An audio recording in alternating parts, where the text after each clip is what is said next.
Enquête sur l'arrestation du commandant Fofana. Comment le commandant Abdoulaye Fofana a été piégé et s'est fait arrêter à Abidjan. L'arrestation du commandant Abdoulaye Fofana est digne d'un roman d'espionnage. Il s'y mêle camouflage, naïveté, imprudence, fourberie et traquenard. Le commandant Abdoulaye Fofana, officier de la garde républicaine, était l'un des aides de camp de Guillaume Soro. Pendant plusieurs années, il a travaillé à ses côtés, de la primature à l'Assemblée nationale, jusqu'à ce que Guillaume Soro démissionne de la présidence de l'Assemblée nationale. Son aide de camp a ainsi été reversé dans son corps d'origine. De santé quelque peu fragile, il allait souvent se soigner en France. Il y connaissait de bons médecins qu'il consultait souvent lors de ses déplacements à l'étranger en compagnie de Guillaume Soro. Libéré de son poste d'aide de camp, sans nouvelle affectation, le commandant Fofana a demandé et obtenu la permission de se rendre en France pour des soins. Il s'y est donc rendu. Installé à Paris, il apprend que la plupart de ses amis, membres de la garde rapprochée de son patron Guillaume Soro, se font arrêter les uns après les autres dans la période de 2018. Le commandant Fofana ne comprend pas ce qui se passe et prudent, il décide de temporiser avant de retourner en Côte d'Ivoire, le temps d'avoir une idée nette de ce qui s'y passe. Quand l'ancien président de l'Assemblée nationale se rend en Europe pour sa tournée des diasporas ivoiriennes, c'est tout naturellement que son ancien aide de camp se met à sa disposition pour lui donner un coup de main en attendant son retour en Côte d'Ivoire. Comme chacun sait, le retour est programmé pour le 23 décembre 2019 et il décide de revenir en Côte d'Ivoire à bord du vol privé affrété par Guillaume Soro. La suite, tout le monde en a été témoin. L'avion a été interdit d'atterrissage, les partisans de M. Soro ont été sauvagement matraqués, la direction de son mouvement citoyen a été arrêtée, jugée et condamnée, ses anciens gardes du corps ont été mis aux arrêts et condamnés à de lourdes peines de prison. Et si je suis en vie aujourd'hui, c'est grâce à Dieu. Parce que le jour où Alassane a détourné mon avion, personne ne le sait, mais mon avion a atterri presque en crachant dans des îles du côté de l'Espagne. Alors, après ce que j'ai fait pour M. Ouattara, après la vie que j'ai consacrée pour M. Ouattara, c'est la façon dont on me remercie. Abdoulaye Fofana comprend alors qu'il sera l'un des futurs condamnés s'il décidait de revenir en Côte d'Ivoire. Il choisit donc de rester en exil avec son patron. Il accompagna Guillaume Soro dans tous ses déplacements. Entre-temps, en Côte d'Ivoire, il est considéré comme un déserteur, condamné et radié de l'armée. Puis, son visa Schengen arrive à expiration.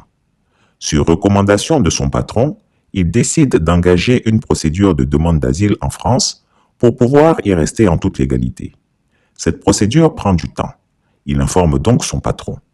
Celui-ci loue les services d'un avocat spécialisé en immigration et lui demande de retourner en France, à l'instar des autres compagnons, pour poursuivre les démarches devant le tribunal administratif afin que son cas soit examiné par des juges.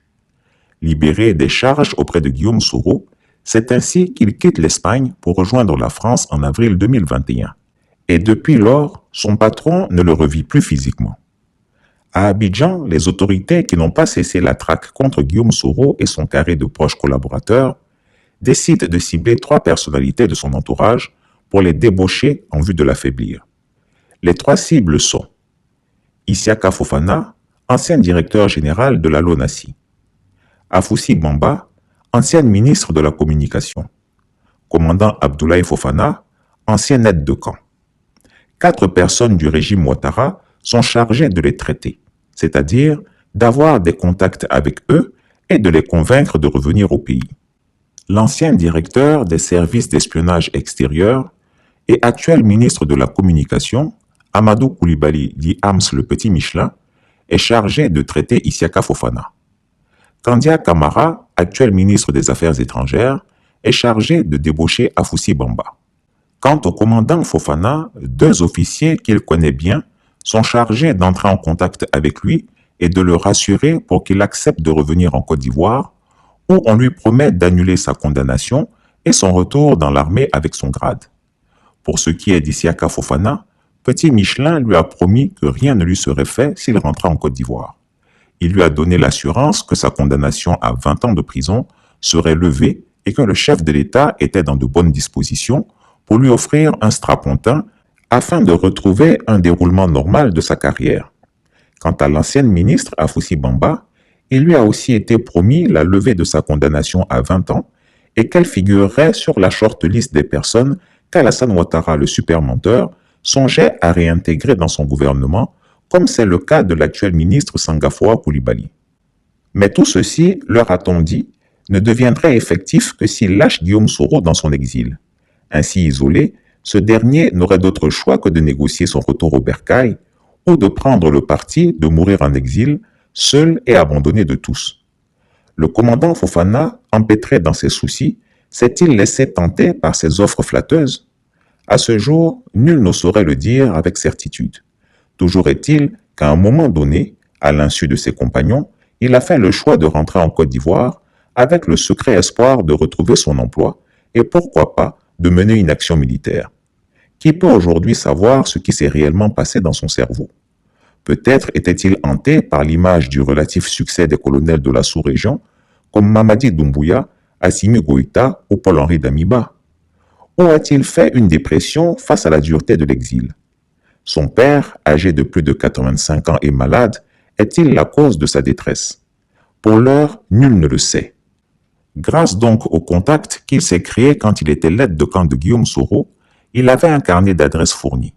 En puisant dans celui-ci, il a patiemment réussi à se faire établir un laissez-passer burkinabé au nom d'Amado Sondé.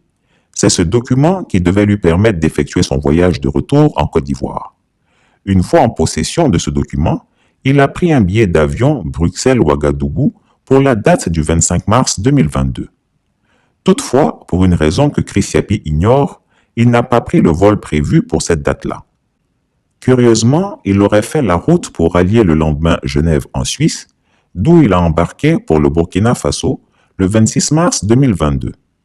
Pourquoi ces deux billets d'avion pour un départ dans deux aéroports distincts et dans deux pays différents pour une même destination? Était-ce pour brouiller les pistes? A-t-il été empêché d'embarquer à l'aéroport de Bruxelles? Là encore, l'énigme mérite d'être élucidée. Une fois à Ouagadougou, le commandant Fofana y séjournera pendant près d'un mois. Mieux, dans la capitale burkinabé, il reçut la visite d'un des officiers traitants très proche de Téné-Birahima Ouattara dit la Fiole. On peut supposer que cet officier a certainement mis le jeune commandant en confiance, au point où celui-ci aurait accepté de se rendre en Côte d'Ivoire. Au cours de l'entretien avec l'émissaire de la Fiole, celui-ci lui aurait garanti une audience avec le ministre de la Défense. Certainement pour s'assurer de la sincérité de son interlocuteur, le commandant Fofana aurait demandé l'autorisation de visiter son père malade à Séguéla et son épouse à Abidjan. C'est ainsi qu'une première fois il visita son épouse à Abidjan et se rendit une seconde fois à Séguéla au chevet de son père malade.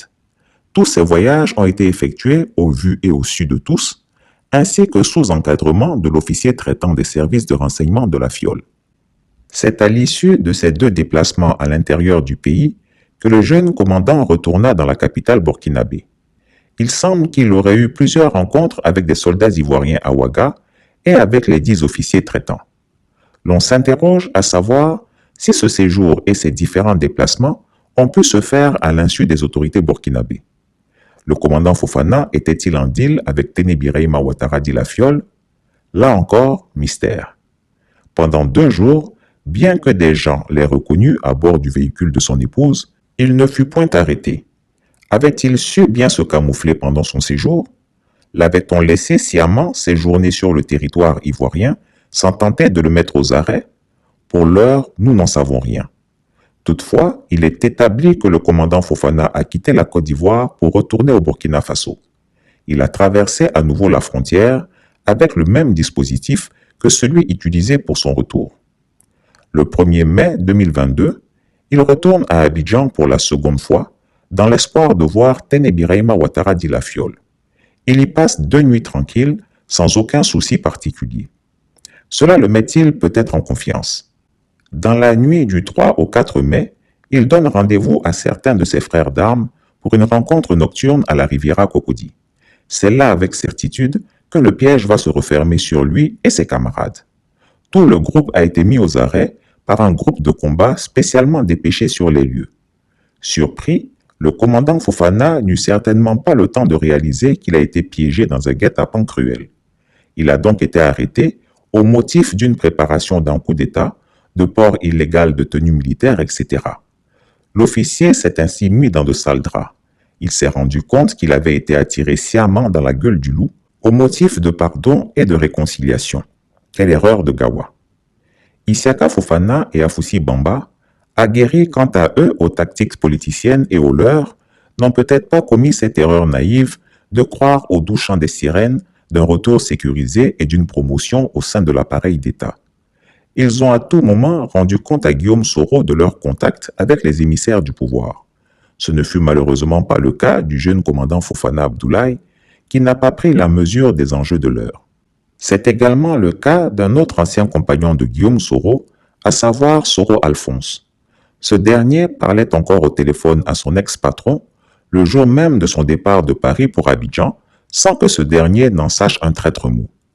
Quel ne fut le choc pour Guillaume Soro d'apprendre que le jeune Alphonse avait bel et bien atterri dans la capitale ivoirienne. Pour revenir au commandant Fofana, on peut s'interroger sur sa démarche. Comptait-il sur son entregent personnel pour changer le cours des événements en Côte d'Ivoire ou comptait-il sur la sincérité de ses interlocuteurs, c'est-à-dire les officiers traitants à la solde de la fiole? Qu'est-ce qui s'est passé à l'aéroport de Ouagadougou? Approchés, les autorités burkinabées ont tenu à démentir un quelconque rôle joué dans cette affaire. D'ailleurs, du côté du Burkina Faso, on nous signale la présence d'une mission d'enquête envoyée par Alassane Ouattara afin de faire la lumière sur des supposées complicités à Ouaga.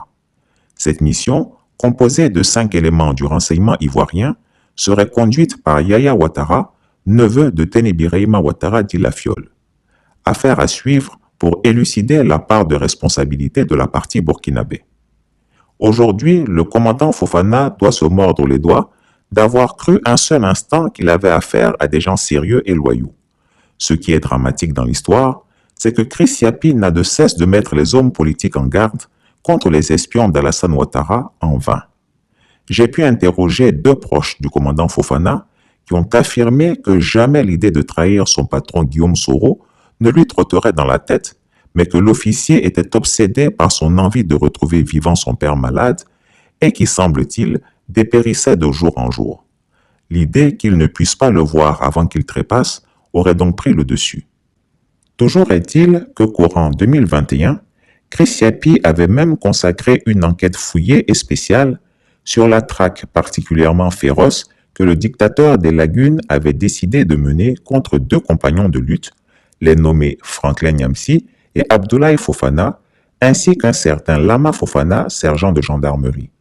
Je vous invite à revisionner cette enquête intitulée « La traque contre Guillaume Soro et ses proches prend une autre tournure en France. Le professeur Franklin Nyamsi et le commandant Fofana dans le viseur de Ouattara et Macron. » Alors, comment le commandant Fofana a-t-il pu ignorer une telle alerte? J'en suis encore choqué. Pourtant, un homme averti en vaut 2, dit-on. Chris Yapi ne ment pas. Retrouvez Chris Yapi sur son nouveau compte Twitter, ses 2 chaînes YouTube, sa chaîne Dailymotion, Instagram et Mediapart.